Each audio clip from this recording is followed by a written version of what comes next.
Hello.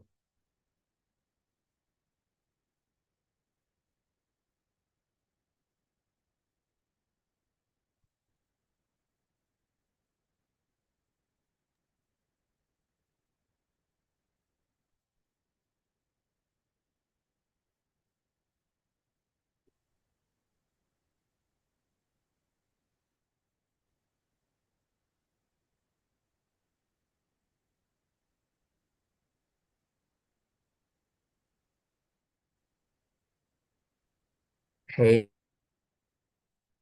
make your host, and you can start now. Okay, you want me to start? Yes, yes, yes, yes, All right. yes. Good. Okay. Good evening, everyone. My name is Anuja Mehta. I'm a child and adolescent psychiatrist. I work at UCF, College of Medicine, as well as Nemours. And today, my topic is to discuss what is anxiety. Oh, let me make sure I can.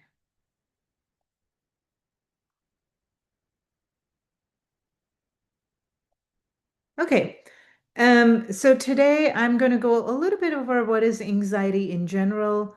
What are the different kinds of anxiety disorders? Because anxiety is just a generic term, but we do have different diagnoses that we have to make based on criteria. And that's important so that we can help our patients with the specific conditions that they are suffering from. I'm going to talk a little bit about some causes of anxiety disorders and conditions, what some of the symptoms are that people can experience, and just review a little bit of the resources available. And then tomorrow evening, I'm going to go specifically into treatments for anxiety. So, anxiety is a general feeling of apprehension or fear. And most of the time, the source of this uneasiness is not always known to the individual who's struggling with anxiety, and that can make things worse for them. So, I want to talk a little bit about normal versus abnormal anxiety. So, a lot of people will say things like, I feel anxious, I'm nervous, and that's normal in certain situations that we all go through in life. So, some examples are like before a big exam or going to a job interview, um, or like you're traveling in a new place and you're nervous, like how all of that is going to go. If you're planning an event, a big event like a wedding event for your kid, all those kinds of things where things can go wrong and there are some consequences, you can be nervous. Lecturing in front of an audience, etc. And that's different from abnormal anxiety because it will end. So you will feel nervous, you'll feel anxious, you may have some symptoms. The event happens, the exam's finished, the interview is done, you're done planning a wedding or an event, you're done traveling, you come back home, your lecture's finished, and then the anxiety will kind of go back down. It becomes abnormal when it is excessive, so it's a lot. You can't stop worrying, so you can't control it. It leads to physical symptoms, psychological distress, and it doesn't end. It just keeps on going and going, and it's going on for several days and months even. So that's when it becomes problematic anxiety, as opposed to normative anxiety that people will experience from time to time. Psychiatrists or psychologists, or even primary care doctors can diagnose individuals with anxiety disorder if they meet certain criteria. So, just a few facts about anxiety. It's a very common mental illness in the US. It affects about 40 million adults in the United States aged 18 and older, or about 18.1% of the population. So that's a lot of people who struggle with anxiety. It costs a lot of money in billions of dollars. A lot of money is also used up in healthcare services, and individuals who struggle with anxiety often will have physical symptoms that they will present to their primary care doctors for, and they will receive a lot of tests and imaging studies, which are typically normal. But again, that kind of adds to the healthcare cost as well. And individuals who struggle with anxiety are just looking for relief for their symptoms. And a lot of times, as I mentioned, they'll have pain in various parts of their body. They'll have headaches. And those kinds of symptoms will lead to delayed diagnosis of the actual condition, which is anxiety, and adequate treatment for anxiety. The good news is that anxiety is highly treatable, 90% of cases. However, only a third of those who suffer from it receive treatment, and that's due to a number of reasons. A large part of it is just lack of awareness that what their people are having is anxiety. A lot of times it will manifest as somatic symptoms or physical symptoms. In some cases, reluctance to seek adequate treatment, people will put it off. There's a lot of cultural aspects to it, stigma with seeing doctors, like psychiatrists, psychologists. So those are some reasons why people might not get treatment. But if they did, then they would improve. People with anxiety disorder are 3 to 5 times more likely to go to the doctor and 6 times more likely to be hospitalized for psychiatric disorders than those who don't have anxiety. And then the other thing to note is when anxiety is untreated, oftentimes depression will be comorbid with it. So individuals will have not only anxiety symptoms, but also they will experience depression as well. So both of those conditions do go hand in hand. So now I'm going to kind of break down into the different types of anxiety disorders. As I mentioned earlier, anxiety is just a generic term, but we want to try and figure out exactly what type of anxiety disorder somebody has who comes to our clinic so that we can make sure that we can diagnose them correctly and also give them the right treatment that they need. So the different kinds to cover today are generalized anxiety disorder, panic disorder, obsessive compulsive disorder, PTSD, which is post-traumatic stress disorder, and general phobias. So, in start with generalized anxiety disorder, it's quite common, very treatable. It is excessive, uncontrollable worry about everyday things. And the key word here is uncontrollable. So, a lot of times we all will worry about kind of different kinds of things, like when we had COVID pandemic, people were worried about health or contracting COVID and that sort of thing. When we get hurricanes in Florida, we worry, okay, what if the hurricane's going to come and hit our areas and we'll get flooding and etc. So we can worry about all different kinds of things that happen in our daily life, but most of the time you can control, stop it, distract yourself, etc. But when people are not able to control their worries, it just consumes them. Then it gets into the territory of generalized anxiety disorder. The constant worry, it affects daily functioning and it can cause physical symptoms. So that's very important for the diagnostic criteria. They're not able to do their work. So for adults, it's usually their job or functioning at home.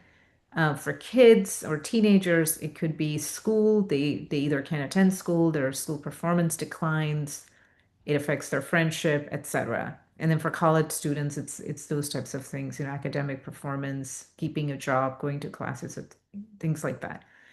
Generalized anxiety disorder can occur with other anxiety disorders. So you may have that and something else, or you may have depression and anxiety. And some individuals may even struggle with substance use. Something else to note about generalized anxiety disorder, the focus of generalized anxiety disorder worry can shift. So people can worry about things like their job, finances, money, health, their family's health, their children's health.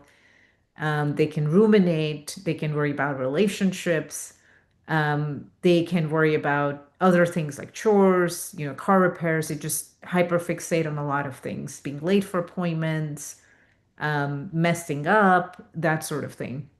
The intensity, duration, and frequency of the worry are disproportionate to the issue. They're worrying too much for too long, and they're not able to kind of focus on other things because of the worries. It's impacting them negatively in their day-to-day life. So just some facts. It affects 6.8 million adults, or 3.1% of the US population. That's a lot of people.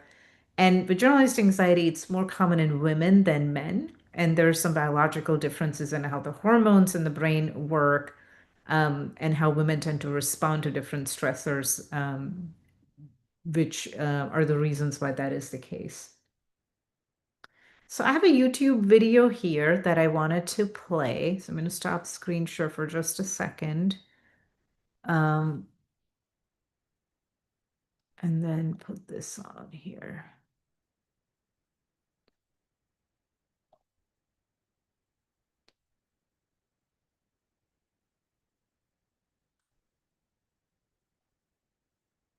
Okay.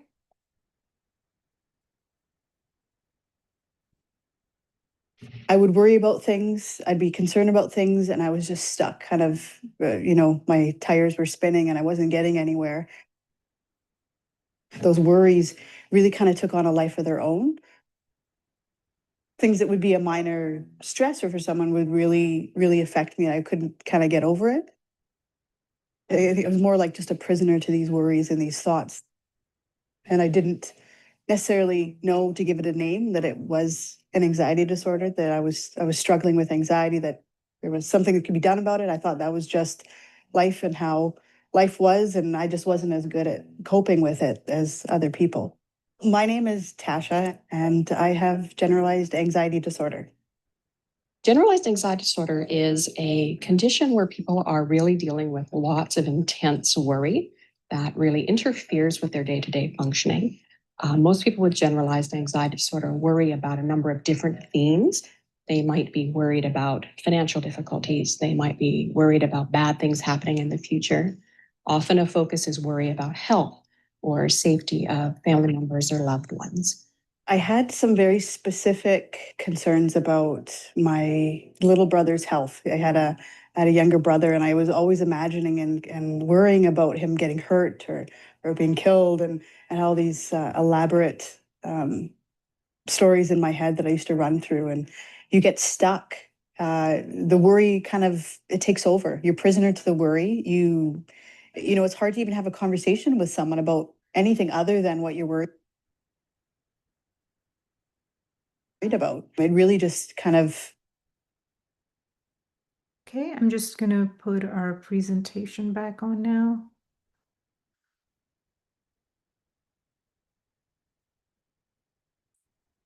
Okay. So hopefully the video kind of illustrated how people feel, people who experience the mental distress that folks have and they struggle with generalized anxiety.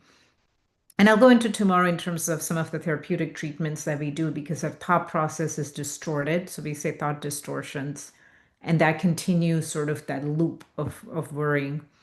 The next one that I want to talk a little bit about is panic disorder. And a lot of people may have heard of things like a panic attack, what that is.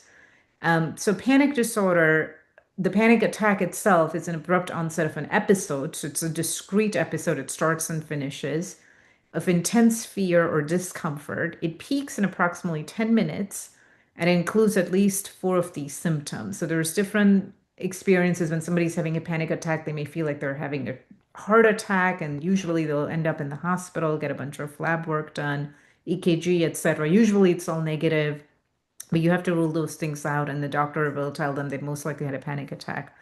But people feel imminent danger or doom, the need to escape, palpitations, so it's your heart beating really fast, sweating, trembling, shortness of breath, feeling like they're gonna choke, chest pain, nausea, dizziness, sense of things being unreal, like you're watching your body from afar, your fear of dying, fear of losing control, chills, etc.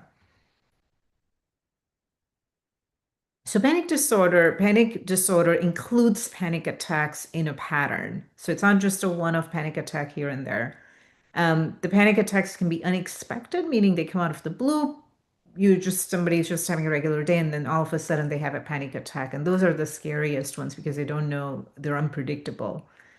Situational means in certain situations, a panic attack is triggered. So an example is like they're entering a tunnel. So some people who are claustrophobic or agoraphobia, so they have fear of closed or crowded spaces or enclosed spaces, then they're more likely to have panic attack in those situations, and they usually avoid those. And then situationally predisposed, in which they're likely to have a panic attack, but they don't always have one. So sometimes they'll have an attack when a person is driving a car because they're scared of driving. Maybe they've had a bad experience while driving. They got lost. It was dark. Something bad happened. So they might have it, but they're not always going to have it while they're driving. They're just at a higher risk for having it. Panic disorder affects a lot of people. In US, 2.7% of the population. Again, women are more likely than men to have panic disorder as well. Next, I'm going to talk briefly about obsessive compulsive disorder. This is also common and quite debilitating. This one is characterized by uncontrollable obsessions and compulsions. So compulsions are behaviors or acts, obsessions or thoughts, which the sufferer usually recognizes as being excessive or unreasonable. So again, obsessions or thoughts or their impulses that are intrusive or inappropriate and cause the sufferer anxiety. So they don't like it, but they'll keep having those thoughts. So they can have thoughts of contamination. For example, an individual fears coming into contact with dirt, germs, unclean. They fear everything's unclean, everything, they have to clean it multiple times. They have to wash their hands a lot to the point that the hands are becoming callous and really, really dry. Persistent doubts, for example, whether or not they have turned off the stove or iron or locked the door or not. So repeated checking behaviors. So those are behaviors are compulsions, but those thoughts are obsessions. Extreme need for orderliness. Things have to be just perfect. There cannot be any mess. Aggressive impulses or thoughts, for example, being overcome with the urge to yell fire or having these urges to hurt somebody. They really don't want to, but they're having these thoughts. And that can be very distressing to the person. So obsessions are these thoughts that a person cannot stop. They just keep on going, and that can be very distracting. Compulsions are behaviors. So they're rituals, they're performed by the person who has OCD, and that will reduce their anxiety, which is caused by obsessive thoughts. So that will bring them relief. So for contamination thoughts, cleaning can help. So washing their hands, showering, cleaning as much as possible, using clean utensils, each time using kind of new plastic utensils to make sure that they're clean, checking things repeatedly, checking if the door's locked, checking if the car's locked, things like that, repeating certain patterns, walking in, counts of 2 or 3 or that sort of thing. Being excessively slow and methodic approach. Things have to be just right. The paper, you have to use the pen, and the use color coordination, or somebody's closet has to be organized by colors and that sort of thing. They'll spend hours and become upset if things are messed up. And then hoarding, that's a component of OCD. So some people will just accumulate a lot of things, have trouble throwing away items, and to the point that their home's unlivable because they've hoarded a lot of stuff. In order for OCD to be diagnosed, obsessions or compulsions must take a lot of time. So some people are, we say, a little obsessive, like maybe they like things really clean, but that doesn't mean they have OCD. So to have OCD, you're spending a lot of time either doing compulsions or just preoccupied with these thoughts. At least 1 hour every day, but usually people who come in the clinic and see us are spending way more time, and it's to the point where they can't do their normal stuff, so go to job or go to school, that sort of thing. Some OCD facts. OCD affects 2.2 million adults. It's not as common compared to GAD and panic disorder, as we talked about, 1% of the population. This one's a little different than the previous two, generalized anxiety and panic. It is common among men and women. So men are just as likely to have OCD as women. And then the average age of onset is actually much younger, like the late teens, early adulthood.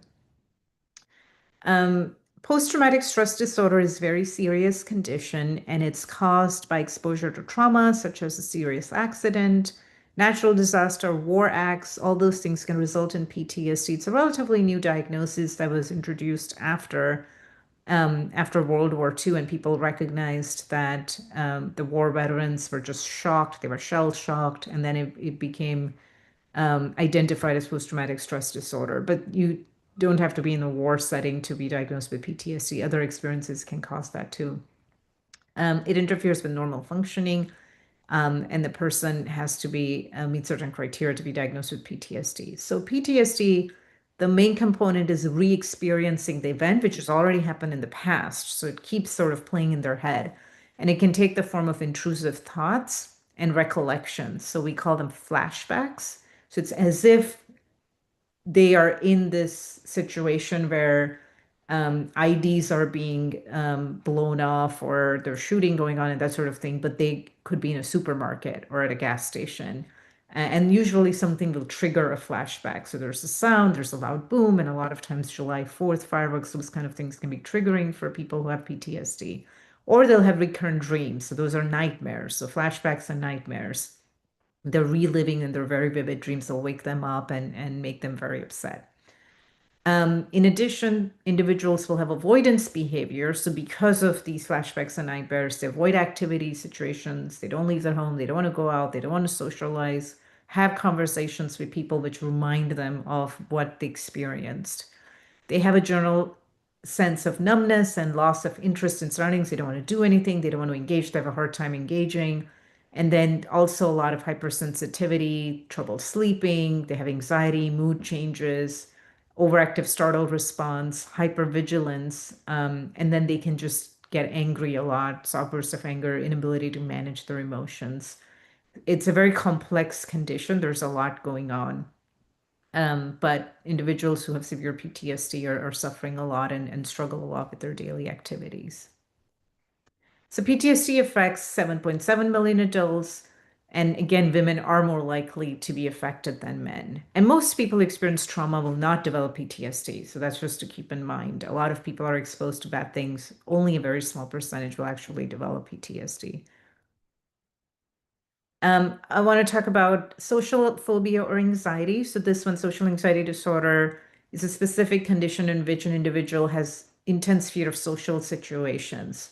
So they feel that people are going to judge them, they're going to criticize them, they're going to be humiliated. Everybody's watching them and looking at them to a very extreme degree. Most of us will feel that way, but we can kind of usually shake it off. They are acutely aware of the physical signs of their anxiety. They know that people are noticing them and judging them, and they overthink it, and usually they'll avoid doing things. And gets to the point that we have to diagnose them with social anxiety and help them out. In extreme cases, the intense uneasiness can progress into a full-blown panic attack. So these are some of the situations that provoke social anxiety in folks. Public speaking, they just absolutely cannot do it. Talking with people with authority, they'll avoid those things. Dating and developing relationships, making a phone call. One of the things I noticed, like, ordering food at a restaurant, like talking to somebody, interviewing, attending, participating in class, speaking with strangers, meeting new people, eating, drinking in public, using bathrooms in public. I've seen that, driving, shopping, any of those things. And it's to an extreme degree because there are people who are shy and introvert and they don't really want to go out and talk, but that doesn't mean they have social anxiety. So this is a very specific condition. It affects a lot of people, 15 million adults. It's also equally common among men and women, and typically begins in teenage years. So again, OCD and social anxiety can occur in men and women. I want to talk about, and I just to mention a quick word on phobias. Phobias are very specific, so people can have phobias of heights or spiders, and typically people can do therapy, can do exposure therapy and desensitization for individuals to overcome those fears, and you can have hierarchy pyramids and things like that. They tend to be less interfere, they less interfere with daily functioning because if you are phobic with one thing, you can just avoid that thing and you can carry on your normal day-to-day life. So we tend not to see people with phobias in clinic as much because they don't really need to go see a doctor. They can do fine. Most of these other conditions, they don't do fine. They have trouble with their job, school, family life, to the degree that they need to get help. In terms of what causes anxiety, there's no single cause, but we tend to organize causes into biological causes. So those are genetics. Genetics play a big role. So anxiety disorders do run in families, and that's very important to get family history. So does anybody in the first degree relative have anxiety? People are likely to have it. Brain biochemistry, so different hormonal changes in the brain can do it.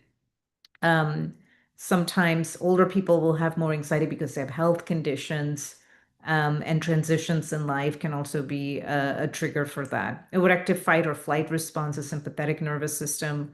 Life circumstances can certainly trigger anxiety in people. Really bad things happening, so changes, big moves. We had COVID pandemic, major medical diagnosis like cancer can then lead to anxiety in people. Personality type as well. So people who usually more passive, low self-esteem, poor coping skills, they will also are more likely and more predisposed to having anxiety. Drugs can also cause anxiety. Recreational and medicinal drugs can lead to symptoms of anxiety as side effects, and that's something to watch out for. In very rare cases, a tumor of an adrenal gland can cause anxiety. So physical things can cause anxiety. Hyperthyroidism can also mimic anxiety in patients. So you have to kind of rule out those things as well. Symptoms of anxiety. So anxiety is obviously an emotional state accompanied by various physical symptoms, and they're part of the conditions that I mentioned earlier. So muscle tension, headaches, those happen in generalized anxiety disorder quite a bit. Sweating is a component of the panic disorder. Dry mouth, difficulty swallowing can happen in any one of those. Abdominal pain, it's not a symptom for specific anxiety diagnoses, but a lot of times anxiety will mask itself with abdominal pain. And usually, when they do the workup in the clinic, there's nothing else going on. They can't find any other problems. And that's when we start thinking of psychological causes as contributor to the pain. The pain is real to the patient, but there might be other things going on too that can make that pain worse, or the perception of that pain. Other symptoms of anxiety, and again, some of these are part of panic disorder: dizziness, irregular heart rate or rapid heart rate, breathing rapidly, again, diarrhea, feeling tired, feeling irritable, affecting your mood. Sleep difficulties is very, very common when folks have anxiety and it's not treated. Difficulty concentrations, that's part of generalized anxiety, sexual problems as well. The social effects of anxiety, as I mentioned, if anxiety is untreated for a long time, and very commonly, in many other cases, it's comorbid with depression. And so individuals or patients will not be as involved with family and friends the way they used to be, especially if the anxiety is getting worse over time. The relationships are not very good. Other people can sense tension around them. If they have a lot of anxiety, they can almost project that tension and tenseness. They have low energy. They're not motivated to do the things they enjoy. So it definitely affects their day-to-day life.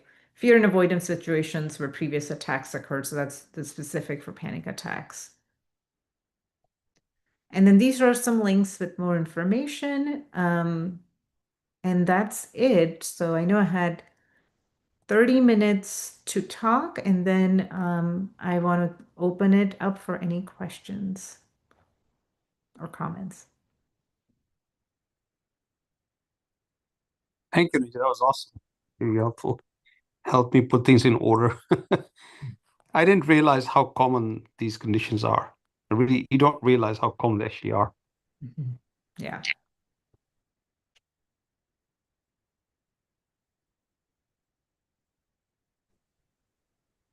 Yeah, thank you, Anuja. This is really good. So two siblings in a same family, and they could one could show symptoms of anxiety, the other is not. So it's not related to the environment or the family bringing up or anything like that. Yeah, the genetics are different. So, like, with inheritance, right? So you have one sibling looks like one parent, one sibling looks like another parent. You could have a child who looks like neither of the parent, right? Or the hair color. So we know genetics are different in individuals. We know even that for other things like coronary artery disease or the risk for diabetes. So psychiatric conditions are similar. I have seen patients where one sibling inherits like severe anxiety, severe depression. One parent has it. The other two siblings are completely fine. So their genetics are going to be different. It's not going to be going to everybody. The other component is even when the environment is similar, so you're being raised in the same household, the temperament. So temperament is very important in psychiatry and psychology. And we think temperament is genetic, but temperament is just temperament. You could have a child with a completely different temperament than either of the parents. And temperament plays a huge role too in development of anxiety and persistence early on. And so we do see that. And you can modify some of those things with therapy eventually, but that can be very different. And that will, siblings can have very different temperament. So one of them is their temperament predisposes them a little bit more to anxiety than someone else. And that can exaggerate a negative personal experience. Yeah, absolutely. Absolutely. Yeah. The perception. Yeah. So, Okay. Anuja, is the temperament an innate characteristic? Is that what you're saying? Yeah, temperament. Yeah. You're talking about it as the It is innate. innate, but I think it's when we have older adults, I think you can at least do some work in therapy to help them have awareness of how, Right. their worldview is impacting them. Yeah. Well, that was a really good talk, Anuja, and I actually was supposed to introduce you formally, but you introduced yourself very nicely. Anuja is actually the residency director of and she works really hard and she does a really great job. And she's an amazing person raising two kids at the same time. So thank you. I just wanted to mention, we called it stress and anxiety as the talk, or anxiety and stress, but they're really just interchangeable, right? Yeah. I When think people say they're stress is commonplace. I mean, stress is not something I'm stressed out a lot because, work, kids, young, and I think we all experience stress that we have to figure out how to manage.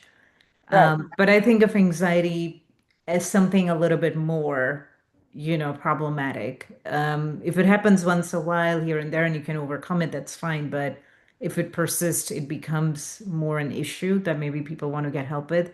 Stress, I right. feel it's just like the stress of living a life, in a 21st Everyone has century and some everything that we stress. deal with. So do Yeah. patients come to you with stress? Like, do they say, I'm really stressed out, I'm not doing well at my work, I'm not doing well at school?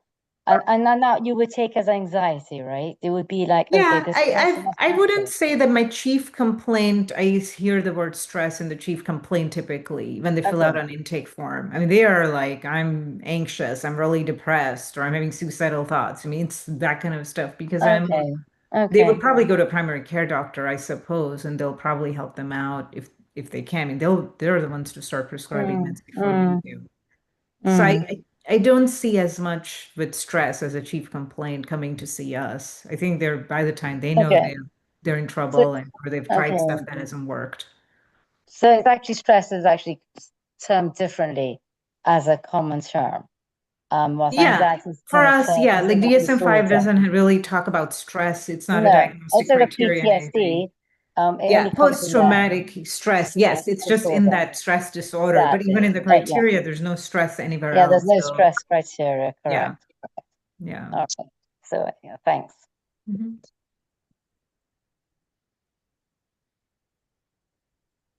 Well, we have to have a lot of meditation for stress, and it also helps anxiety.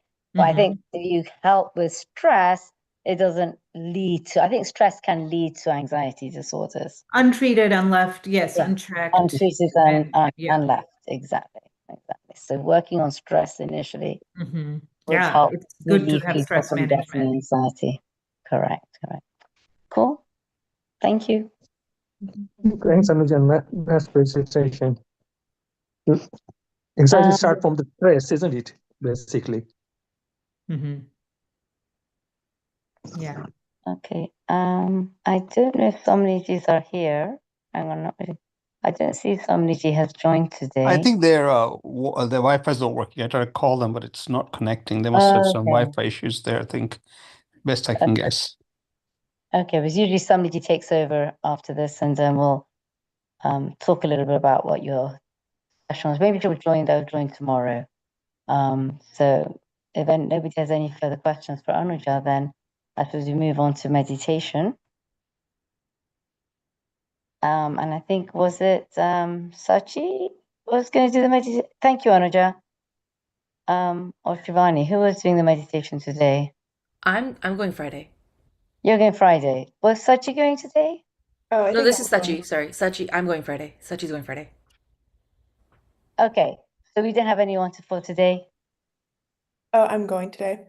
You're going today, Shivani. Thank you so much. All right. So today we're going to be doing the perception of psychic centers meditation. So everybody please close your eyes, and we're going to be placing our hands in the appropriate mudra on our knees. So please let the back of your right palm rest on your right knee and the left hand on your left knee, and turn both of your palms up.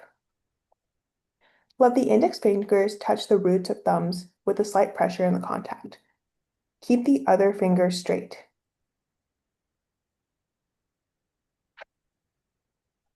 Now we're going to do the pre-meditation exercise, which is relaxation. So close your eyes, take a deep breath, and tell your whole body to relax. Breathe in and breathe out slowly.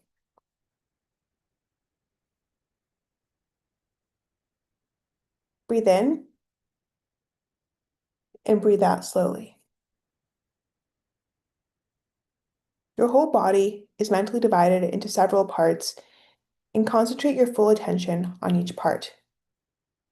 Relax each part of your body and maintain the motionless state of your body. Throughout the meditation session, you should have a keen awareness of your spiritual self. Breathe in, breathe out.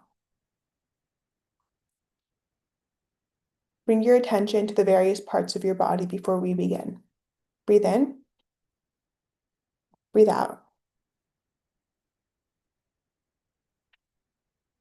Now we're going to do the second pre-meditation exercise, the internal trip. Concentrate your full attention on the bottom of your spine, called Shakti Kendra.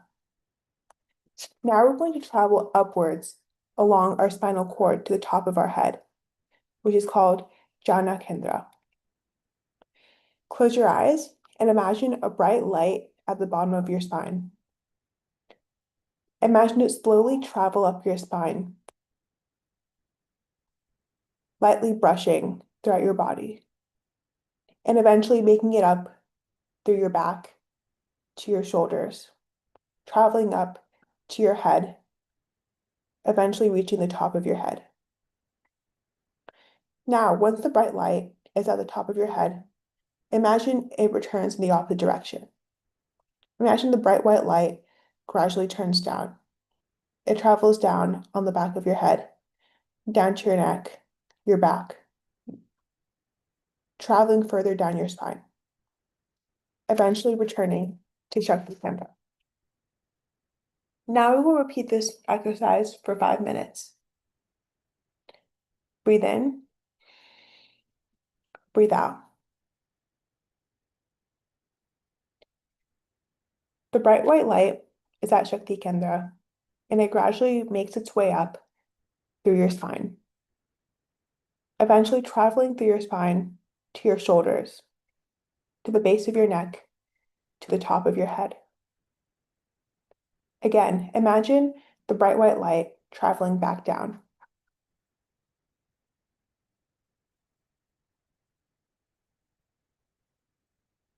Repeat this process internally for the next minute.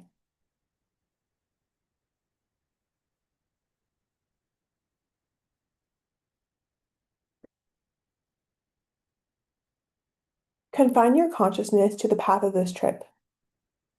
Experience the sensations viscerally, caused by the subtle vibrations of the flow of vital energy.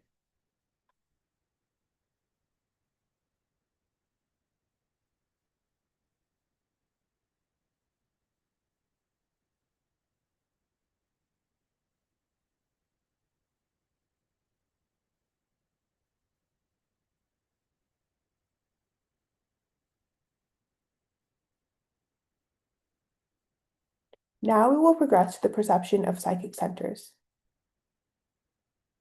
Maintaining a very relaxed condition of your body, an emotionless posture, focus your attention on Shakti Kendra, which is the center of energy, and be aware of the vibrations produced by the flow of this energy in the psychic center for 2 to 3 minutes. Imagine the energy lightly vibrating throughout your body.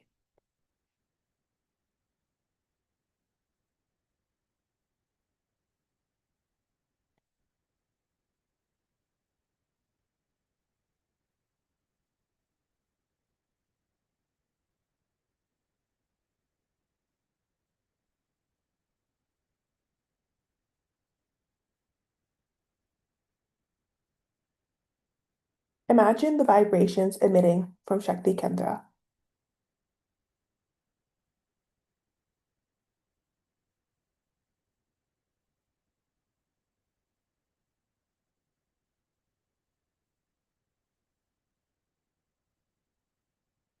Breathe in and breathe out slowly.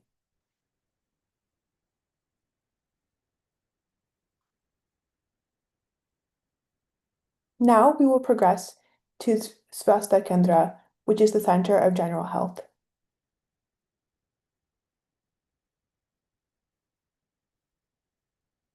Imagine the vibrations gently emitting from the center of general health, bringing a sense of calm throughout your body.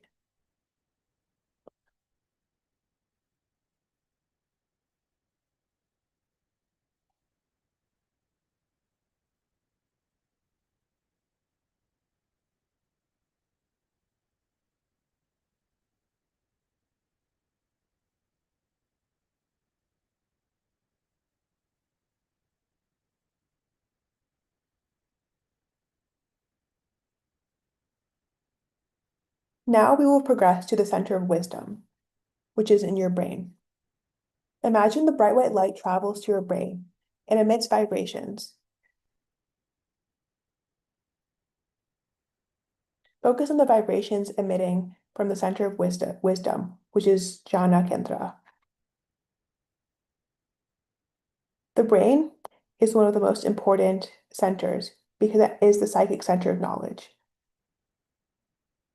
All mental states manifest themselves by complex neural activity.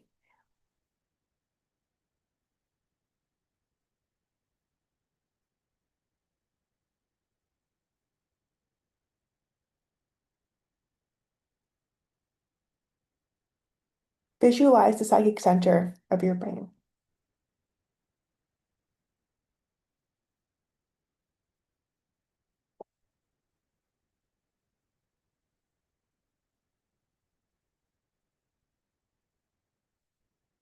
Now we will progress to the center of enlightenment, intuition, which is Jyoti Kendra and Darsana Kendra. They're situated inside the deep and center of your head, and also at the center of your forehead in the front view is Jyoti Kendra. Visualize the center of your forehead and imagine the vibrations emitting throughout your whole body.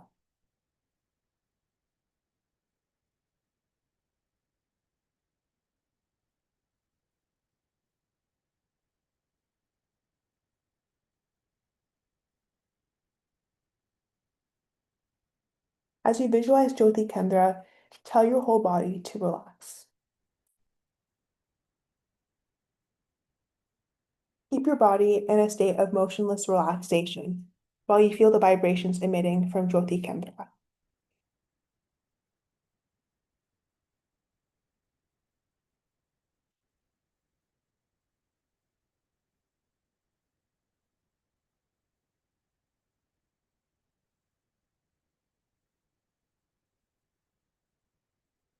Now we will progress to the center of purity.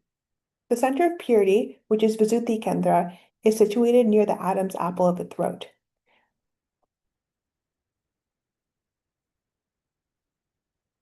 Visuddhi Kendra has both physical and psychological benefits, including growth, metabolism, and digestion. Breathe in and out slowly, imagining vibrations emitting from Visuddhi Kendra.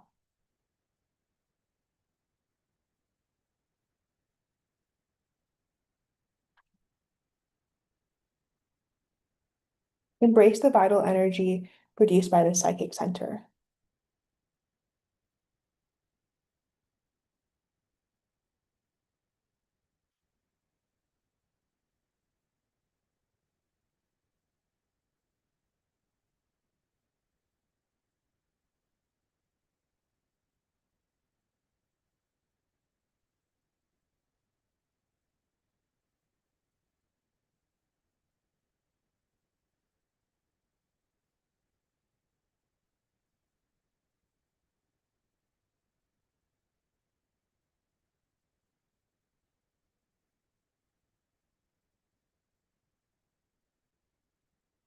We will end the meditation with the psychic center peace, which is called Shanti Kendra.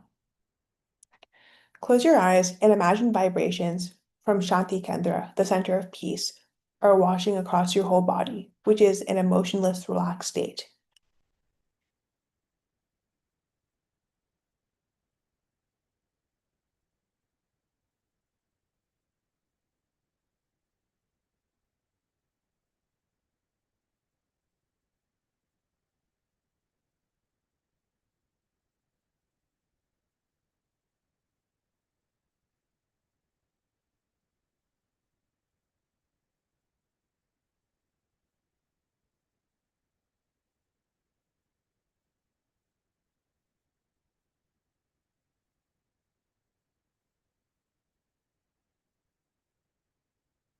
Let the sentiment and the vibrations from Shanti Kendra, the psychic center of peace, awash across your whole body and prepare you for a peaceful and relaxed rest of your evening. Now we will end the meditation session.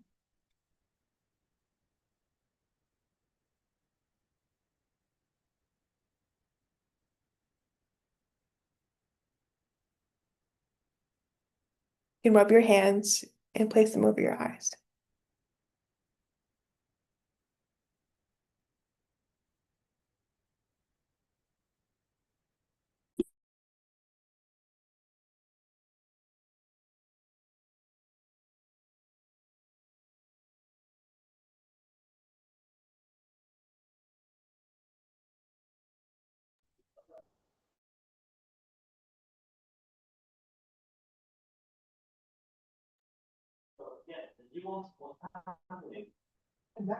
Thank you, Shivani. That was lovely. Went through it well. It was actually is that something that you has been written in the books of one of the psychic center from Acharya's books? That author, Yeah, or so that wasn't it? I got a lot of I got guidance for from the session from one of the books. So I was curious to hear like what everyone thought of my delivery, whether it was good or not. Yeah, I mean, I actually wanted to just make a comment and say that because normally when we go through the psychic centers, we're starting from Shakti Kendra, Swasti Kendra, Tejas Kendra, you're going in order upwards from bottom up, Anand Kendra, Visuddhi Kendra, and then you go into your face and you end at the end with Gyan Kendra. So that's the typical way, or like how I've learned it. I don't know if it's the typical way, but that's how I've learned it. But yours and going from there and then jumping to the Gyan Kendra and then coming down to the forehead, but ending with the piece. I thought the delivery was really beautiful. And how you ended it was very well. Somebody just not here to make any comments about how the order goes, whether there's any reason for doing any particular order or not. But that's my take on that. It was good. Thank you.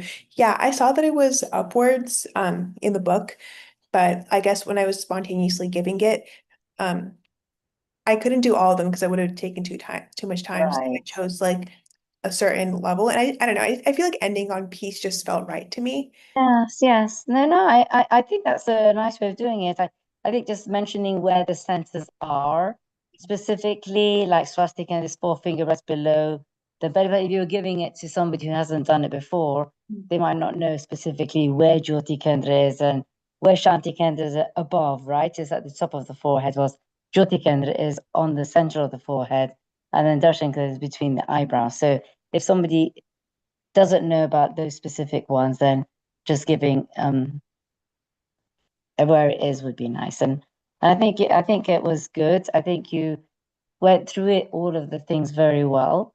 And I mean I felt good doing it. So any other comments? Yeah, I also thought it was good. Very well done. And if you could just slow down just a little bit. Also, I think it was a little bit rushed. We could have taken a little more time. We are, like, I agree with Dr. Naina, some of the points about going in an order or not, but overall, I think it was good. I felt good. Ending with peace is a good idea too. Yes, Yeah. I think I agree with the slowness. I Yeah. think it was a Right. But one to the other quite rapidly. right.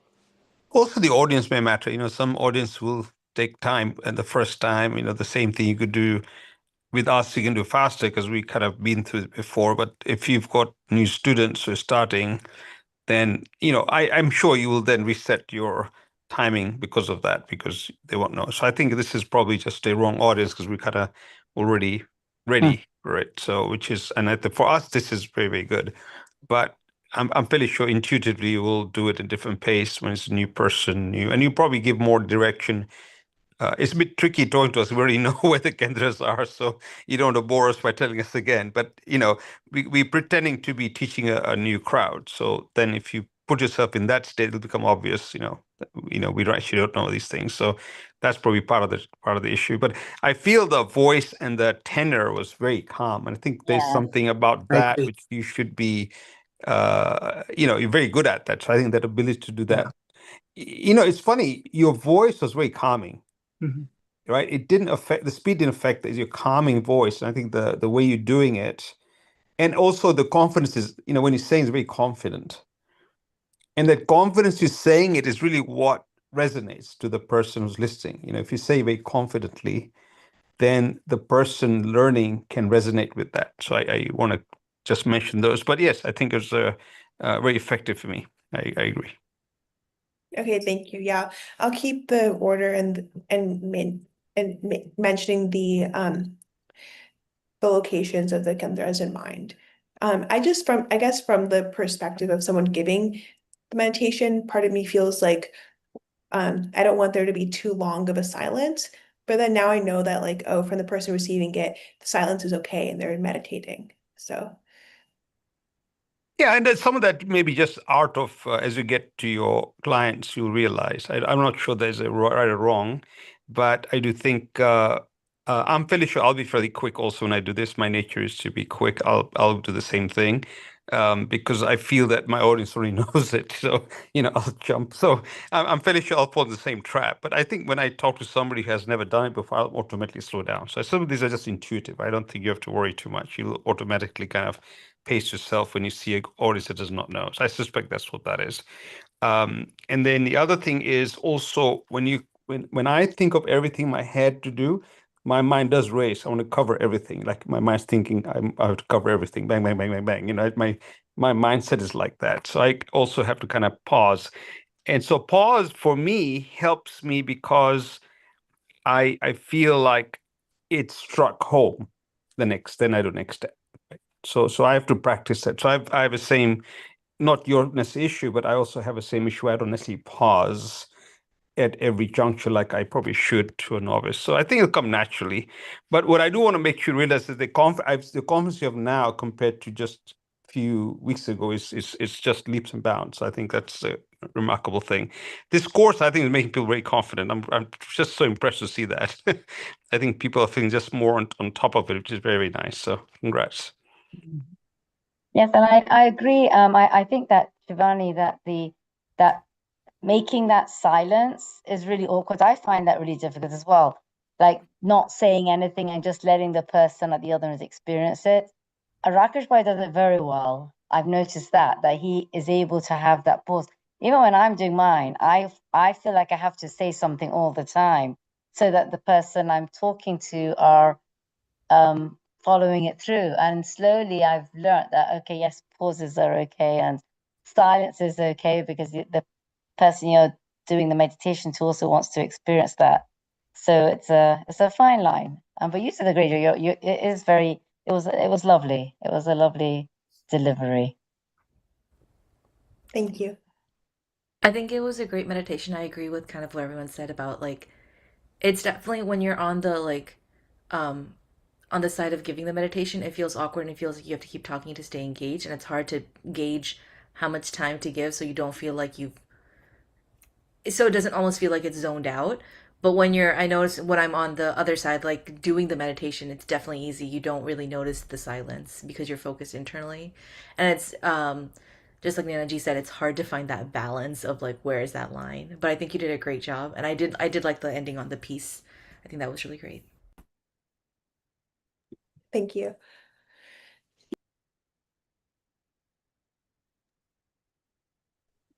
Great job done. Joy. Tomorrow, thank you, Shivani. Is someone taking tomorrow?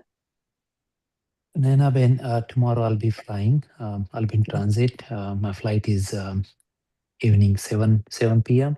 Okay. So I won't be attending, yoga session at least, for a day or two until I reach. Sure. Until you reach Okay, India. just Okay, well, have a safe journey. thank you very much. Yeah. Keep stretching. and Don't forget to keep keep stretching. We will do. keep in touch with Absolutely. us from India, and keep joining from India if you can. Like when you get there, obviously not in the transit. Hey, Dineshji, see if you can do chair yoga in the plane and let us know how that works out. Oh my God. Will be great. Will be fun. What is that? Have a fun, safe journey. Oh, thank you very much. Yeah, Maybe thanks. maybe you can lead a session on the plane. Yeah, You can lead the absolutely. sentence to the rest of people on the Right. plane. Wouldn't that be amazing? One day we'll do for sure. Yeah. Okay. I mean, no, maybe not this time. Once I get a certificate, then probably I'll definitely give it a try. We'll stand up, right? And get Yeah. everyone to calm down on Yeah. the plane. Right. Awesome. Awesome. All right, enjoy your trip. All right. Yeah, Happy journey. absolutely. Okay. Thank you very much. Thanks. Right. All right, we got all taped, so somebody will be able to listen to tape and give more feedback. I'm fairly sure. So I've got to figure out what's happening with the Wi-Fi. I think that's why they're not connecting. So I'll figure that out. Okay. Okay, so do we have anyone to do the meditation for tomorrow? Otherwise, I can take another session. I think Narendra Bhai is still to do a session, and Devendra, right? The two of you is left only. Then everyone. I can do it. I just won't be fully prepared, but I can try tomorrow if you want. I mean, Because Wednesday I'm presenting, so it's better to do tomorrow.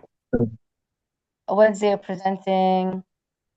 Oh, you're still talk, right? Yes, you're right. Okay, so, you can do Thursday. Thursday is better for me, but Narendra, are you ready to do tomorrow? I can do yoga, exercise some of them. Yeah, just the exercise of the small muscle exercises. Yes. Okay. Yeah. I know the Eyes and meditation. head and those ones. Yeah. That's that kind of thing. Okay, then that sounds good. We'll have that tomorrow then. No problem. Unless Yeah. somebody says something else when she joins tomorrow. Okay, Jai Jinendra, everyone. Okay. Jai good night. Tejendra, bye everyone. Bye bye. bye everybody. Bye. Bye. Jai Jinendra.